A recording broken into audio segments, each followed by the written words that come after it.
Man, so I can remember I was up Roxbury, House Unit 5 on lockup back in the day, right?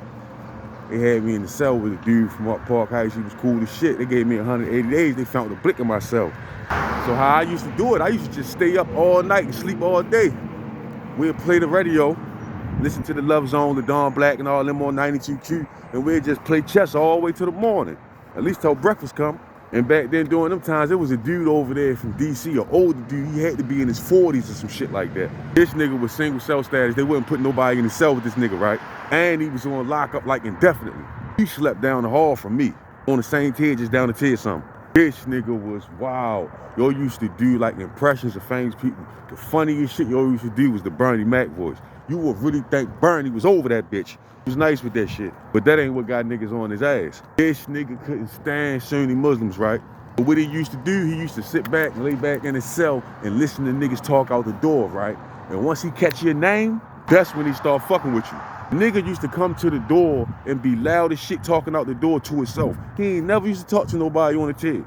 Yo used to come to the door in that Bernie Mac voice like, who you with?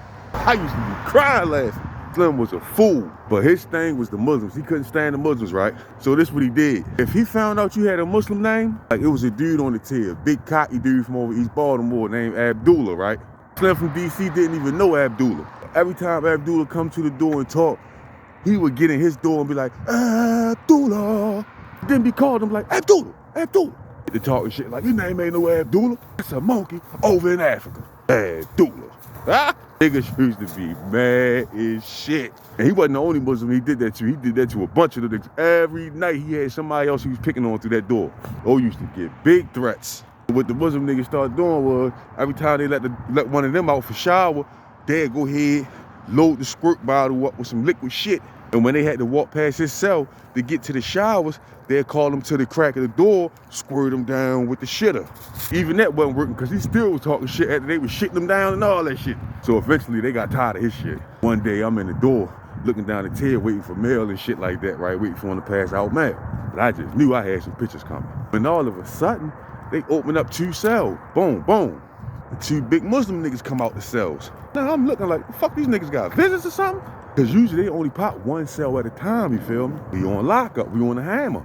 They pop both of these niggas cells, right? And I heard a 3rd door pop, and boom, it's the DC nigga.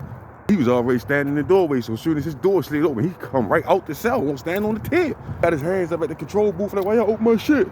And scared as a motherfucker talking about why y'all open my shit. As soon as the Muslim niggas seen him out his cell, they start charging down that bitch. He tried to run back in his own cell, but the whole time, you know, you can't close the doors. Only the officers can close the doors from the control panel. They runs up in his cell, beat this nigga mercilessly. And the officer that day was trying to say that shit happened by mistake, but ain't no way. So he kind of find out Slim from DC spit on one of them officers the day before. And they knew the Muslims wanted his ass bad. What they went on here and did was made his ass easily accessible. I could hear the nigga in the cell scream, oh man, come on, man.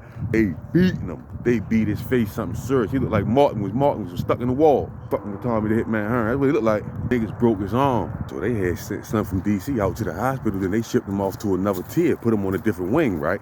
So like a week later, the same 2 Muslims that beat him, they gets pulled out, they cell, took up to the Hearn office. When they brought them boys back, them boys had street charges. Slim done went ahead and put cases on them boys. 1st-degree assault, 2nd-degree assault, and he told on the officer, said the officer hit his door, got the police suspended, and he filed a lawsuit against Roxbury. Needless to say, fast forward, 3 years later, I'm in that Maryland penitentiary. I done got transferred off the farm, getting short. They done sent me down to penitentiary. One day, I'm in the cafeteria standing in the feed-up line, talking to one of the good brothers. We over here dialoguing. And out my peripheral, I spot DCO coming through the pen cafeteria with a kufi on his head, walking with all the Muslims. I'm looking like, wait a minute. He done went on ahead,